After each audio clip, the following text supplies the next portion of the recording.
Halo teman-teman semuanya, hari ini kita mau menguji smart inverter isolasi. Jadi sistem kerja dari smart inverter ini dia mengisolasi antara gelombang inputan PLN maupun gelombang output.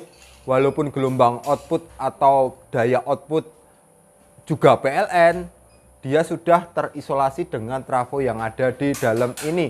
Fungsi dari penambahan trafo isolasi ini untuk penyetabil gelombang output ya. Jadi biasanya itu di daerah-daerah tertentu atau di lokasi yang dekat dengan industri, beban-beban tinggi seperti AC, motor 3 fase. Nah, itu biasanya ada kecacatan di gelombang inputan PLN. Nanti bisa kita lihat juga di hasil pembacaan di osiloskop ya.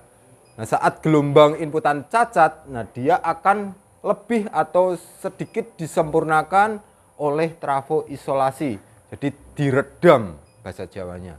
Jadi output lebih stabil, sinus mulus. Bukan hanya itu aja, untuk sistem grounding dari trafo isolasi ini dia lebih aman. Misalkan ada sambaran petir di jaringan dekat rumah, nah output dari inverter ini dia tetap aman ya untuk menyuplai kebutuhan di rumah. Tidak bakal peralatan elektronik Anda akan terkena lonjakan tegangan dikarenakan sambaran petir, karena output pun juga sudah terpisah antara input dan output. Nah, sekarang kita mau menjelaskan sistem kerja. Jadi ini kita prioritaskan untuk UPS ataupun untuk backup. Jadi emang backup peralatan yang sensitif membutuhkan tegangan yang stabil, frekuensi yang stabil. Contohnya seperti peralatan medis maupun peralatan elektronik lainnya. Tentunya sangat merepotkan jika kita mempunyai peralatan seperti itu, namun PLN tiba-tiba padam ya. Maka alat juga akan off dan bisa jadi keseringan akan cepat rusak di alat yang harganya mahal. Nah, kita akan jelaskan cara menghidupkan pertama kali. Nah, ini kita akan coba off-kan semua sistem ya. Sistem semua off. Oke, off. Jadi pastikan sumber inputan positif negatif dia terkoneksi dengan benar. Nah, langkah pertama aktifkan soft start. Lanjut MCB utama. Oke. Ini switch on off di inverter. Nah, kita tunggu beberapa saat dia akan aktif.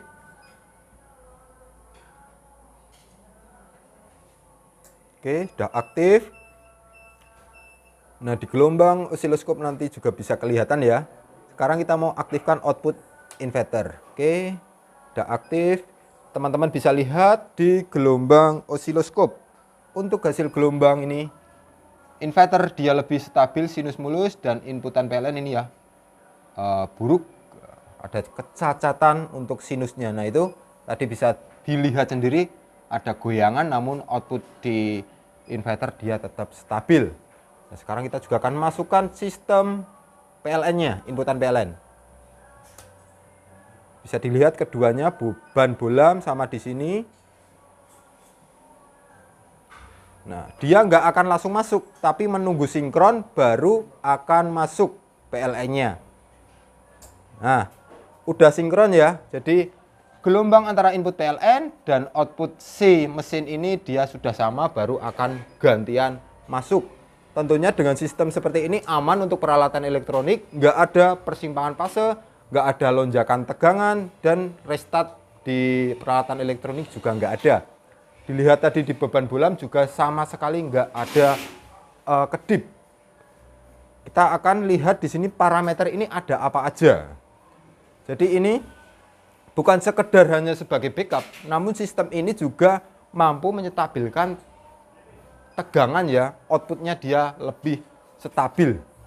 Ini kita lihat, ini inputan di tempat kita cuma 201 volt. Ini tegangan baterai, ini watt pemakaian, temperatur. Bentar, kita lihat dulu dari awal. Ini ya, AC output ini bisa kita setting mau 220, 230 maupun 240. Nah, ini tegangan output dia stabil di 230-an volt. frekuensi ini 49,9 50-an Hz. Sekarang kita akan lihat inputnya ini PLN cuma 200 volt. Oke, seperti itu. Jadi output lebih stabil. Sekarang kita mau simulasikan PLN ini padam. Jadi ini ya, jalur PLN akan kita matikan. Nanti bisa dilihat di beban bolam apakah dia kedip atau enggak. Nih, 1, 2. Nah, sama sekali enggak ada kedip di beban bolam. Inverter langsung membackup, gelombang inverter dia lebih sinus. Nah, PLN datang lagi. Dia enggak langsung masuk karena menunggu sinkron dulu. Setelah gelombang inputan PLN dan inverter sinkron, baru PLN akan masuk menggantikan sistem dari beban inverternya.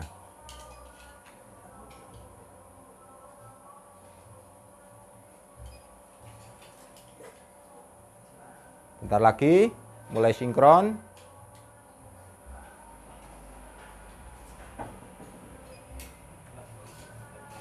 Nah, ini hampir sinkron. Indikator di sini juga belum masuk PLN.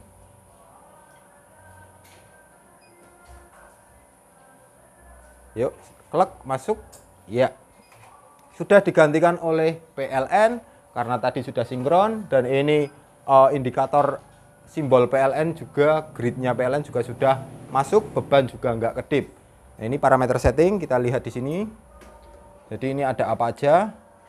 Ini pantauan ya, pembacaan tegangan input, frekuensi, ini simbol PLN, ini load beban, ini proses charging. Kita mau lihat ada apa aja, tekan fungsional, tahan. Oke. A0, nah ini prioritas bisa PLTS, bisa PLN, tapi ini hanya kita fungsikan untuk backup, jadi kita arahkan ke D1, dia PLN prioritasnya. Terus A1, nah ini sistem charging, bisa C1, C2, dan C3. Jadi kapasitasnya 5 sampai dengan 30 ampere. Nah, untuk sistem backup ini kita arahkan ke C1 aja karena biar low ya, untuk penchargingan arusnya kecil. Namun di tempat-tempat yang mungkin PLN-nya sering padam, bisa juga diarahkan ke C3 seperti ini. Jadi penchargingan bisa sampai dengan 1500-an watt. Oke, kita arahkan ke C1 saja. Nah, ini A2 ini batasan chargingnya ya, di 13,5 volt, bisa kita setting sesuaikan dengan kondisi baterai. A3 ini batasan floating chargingnya. A4, nah, sistem proteksi, jadi saat tegangan menyentuh batasan ini, tegangan baterai, sistem inverter akan mati. Nah, nanti bisa kita buat di 12 volt maupun di 11 volt. Jadi ini nominal pembacaan baterai single ya, atau 12 volt. Namun real pembacaan di sistem karena ini 48 volt, dia otomatis 4 kali lipat dari pembacaan di sini. Ini 10,5, berarti di sistem akan terbaca 40,2 volt. Nah, terus A5 sama A6 ini khusus untuk sistem PLTS.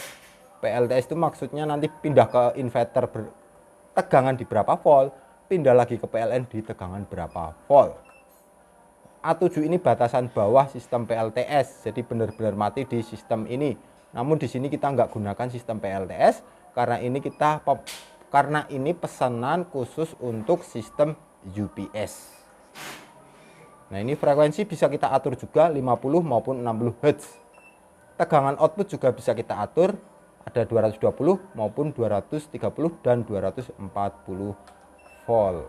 Oke. Nah, ini kita tekan fungsional kalau udah disetting, tahan. Nah, udah kembali ke menu depan. Di sini charging karena kita set di C1, dia cuma terbaca 5,7 ampere. Kita akan coba rubah ke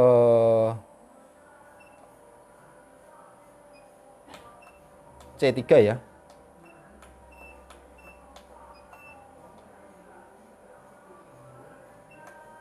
Oke, C3. Nah, ini charging dia langsung meningkat ke 23 ampere atau di nominal daya 1100 watt karena sistem baterai di 48 volt. Kita set pindah lagi ke C1.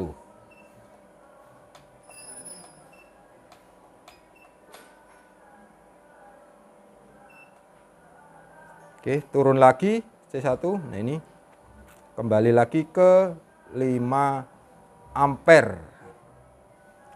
Sekarang kita akan coba uji load beban ya, karena ini speknya sistem 48 volt 5000 watt. Mas Ben, load beban, nanti pembacaan beban juga bisa kita lihat di wattmeter beban ini. Kita siapkan dulu bebannya. Kono beban tuh, Peter. Kita siapkan dulu bebannya.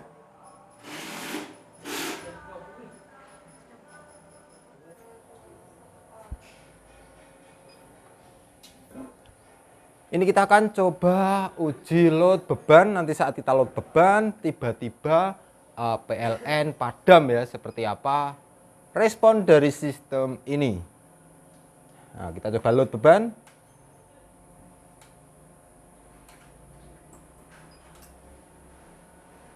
Ini ya, tahan. Ini beban 2700 watt, tegangan 225 volt. Nah, di sini kita bisa lihat inputan PLN hanya 202 volt. Nah, nanti kita lihat di beban bolam, tiba-tiba PLN padam. Nah, sama sekali nggak ada kedip di beban bolam. Ini tetap beban stabil di angka 2500. Ini 2600. Tegangan juga stabil ya. Tiba-tiba PLN datang, dia nggak langsung memindahkan ke PLN. Nah, udah sinkron, udah pindah lagi ke PLN untuk beban di peralatan elektronik yang kita load ini ya. Nah, untuk pengujian trafo isolasi, nyetrum nggak outputnya saat inputan PLN seperti ini ya.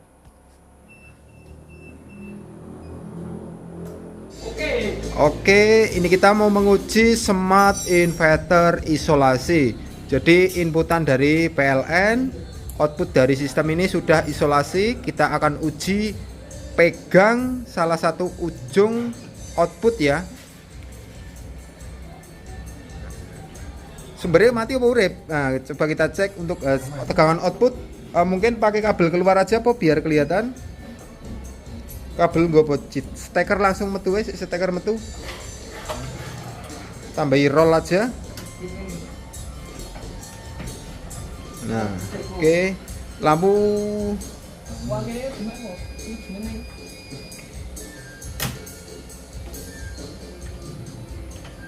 oke ya. Oke, jadi ini beban sudah, output sudah 220. Sumber PLN kita cek dulu tegangan inputan PLN berapa volt. Nah, jadi di sini juga kita bisa lihat untuk inputan PLN 199 ya.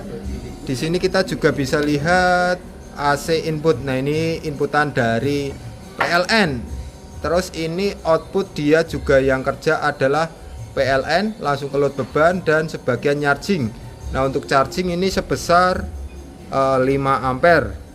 Nah, ini untuk output dia sekarang dihandle oleh sumber PLN seperti pada parameter di layar LCD sini ya. Ini load dari inputan PLN, ini load langsung ke beban.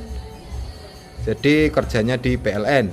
Coba kita akan pegang ujungnya apakah nyetrum atau tidak. Jadi ini sistem terisolasi antara inputan dan output. Coba cek pakai multi cheat. Maksudnya output yang dipegang sama yang sebelahnya. Oke. 227 ya. Pegang. Aman, nggak nyetrum. Nah, kaki juga los. Oke, pindah sebelahnya dibalik. Oke.